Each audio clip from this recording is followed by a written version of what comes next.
Hi guys, and welcome back to SwitchUp. Well, they've done it again, haven't they? They've brought across a game that everyone said was absolutely impossible for the Nintendo Switch to run. The thing is though, from a technical standpoint, there's running and then there's running. Also, one minor moan, and that's that the images on the eShop absolutely are not from the Nintendo Switch version, and I just don't understand why Nintendo allow that. Let's take a closer look at the Nintendo Switch release of Apex Legends, go through some of the frame rates and technical gubbins, and I'll give you my thoughts at the end of the video on the gameplay itself. Is this now the benchmark port on the Nintendo Switch? Well, let's find out.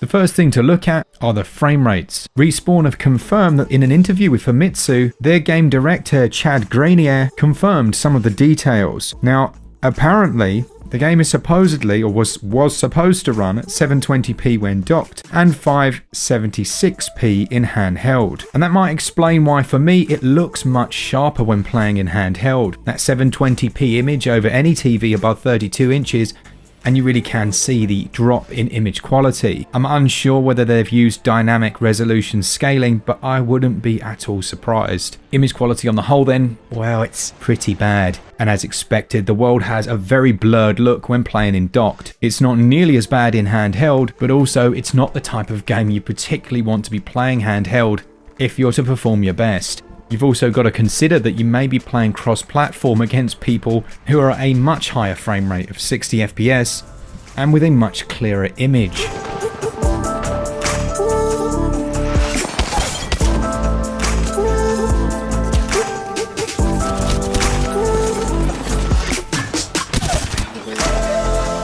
But thankfully you can switch off crossplay, and I would advise doing so as one, there are about 400 billion people playing on the Switch at the moment, and two, playing against those other platforms you're going to get dominated. Now, although I have said that the image quality isn't great, it's still bloody impressive for a Nintendo Switch console.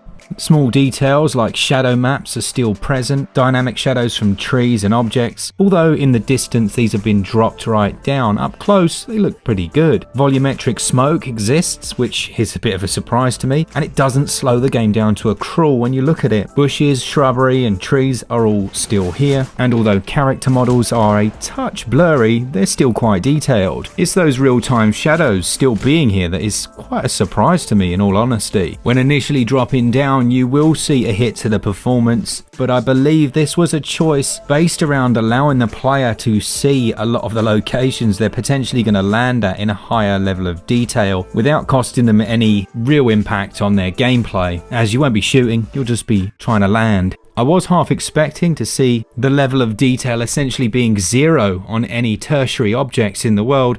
It's nice to see a few screens and tattered pieces of cloth still being present, and the animations for things like the knockdown kills are all present and correct, and they actually look really good. When I heard about the port, I thought it would be running at about 3 frames per second at all times, and one thing that Panic Button were keen to stress was that they've been working their damnedest to get it up to 30 FPS. As you can see, for a large chunk of your time, they've actually achieved it, and the frame pacing seems to be okay. However, and this is a big however, it's not consistent throughout the whole experience. As it stands right now, there seems to be an issue potentially with this effect causing a slight lag issue, as for the most part, 30 FPS is achieved even when you're in heavy firefights. The game will maintain a completely locked out 30, which has to be commended, but I'd say there are a couple of bugs to iron out just yet, as when it does go below 30, it'll be during times when there's not a great deal going on screen, so there's got to be something else to blame. It feels like they've opted not to use something like VSync, but I could be wrong, and the general input latency is actually surprisingly good.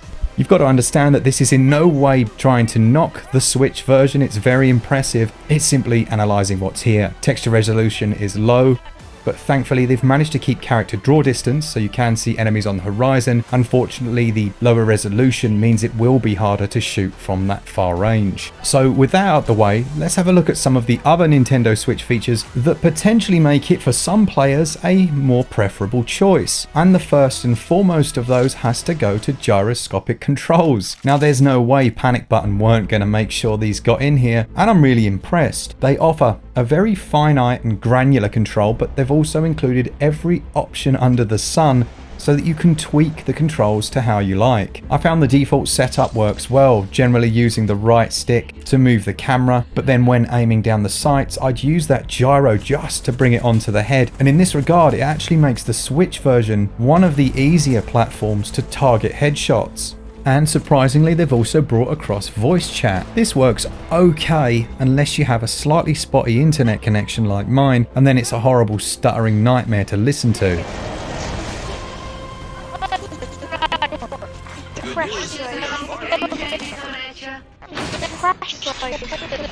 Thankfully, you can turn voice chat off, and the game itself has quite a good communication system built into it. The next major element is the server architecture and how it's carried across to the Switch in terms of player latency, and despite a huge number Nintendo Switch users joining the game, I haven't experienced any disconnects or lag or in fact any latency issues in terms of my gameplay, and that is fantastic, and it's a huge achievement because the influx and spike in players must have been massive. Now you'll have to let me know down in the comments because undoubtedly there will be many of you who have had a very different experience, but as far as my playtime's been, I've had no issues whatsoever, and that's playing from the UK. I've been paired up oftentimes with a few people from the US, and communication and everything else has been absolutely fine. Next up then we've got the audio, and again it's a very important feature to an online shooter, not because I'm overly concerned about how pretty the sounds are, but more the direction they're coming from, and I'm thankful to say that the spatial audio is on point. I can generally hear where footsteps are coming from even when I'm playing in handheld mode.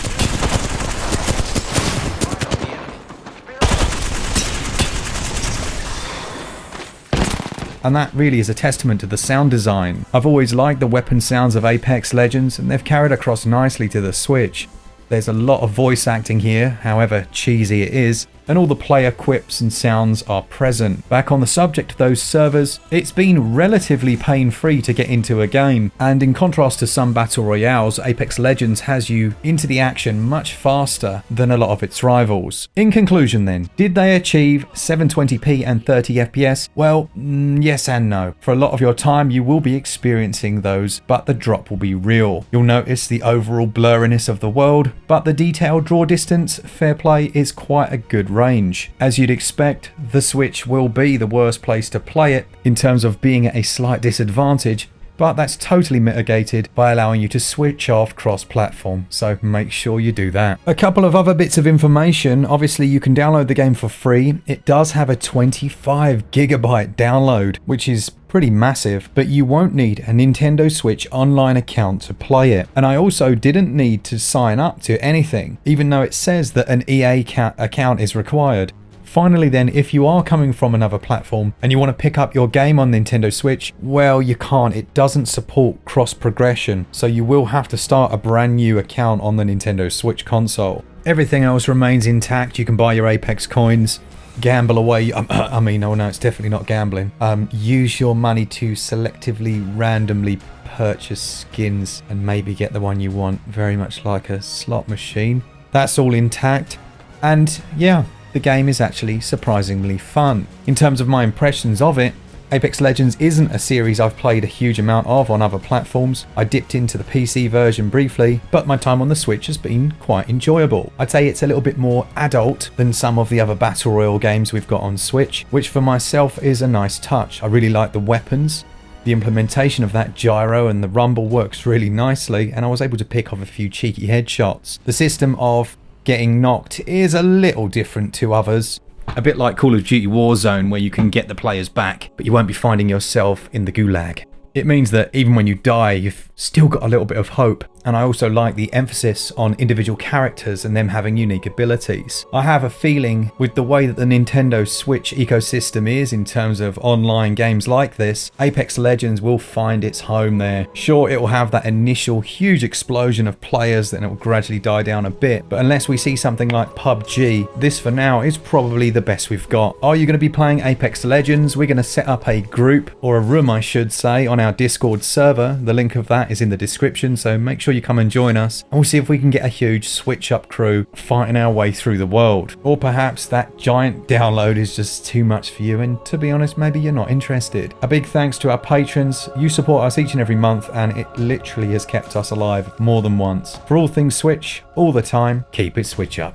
Cheers, guys. See ya!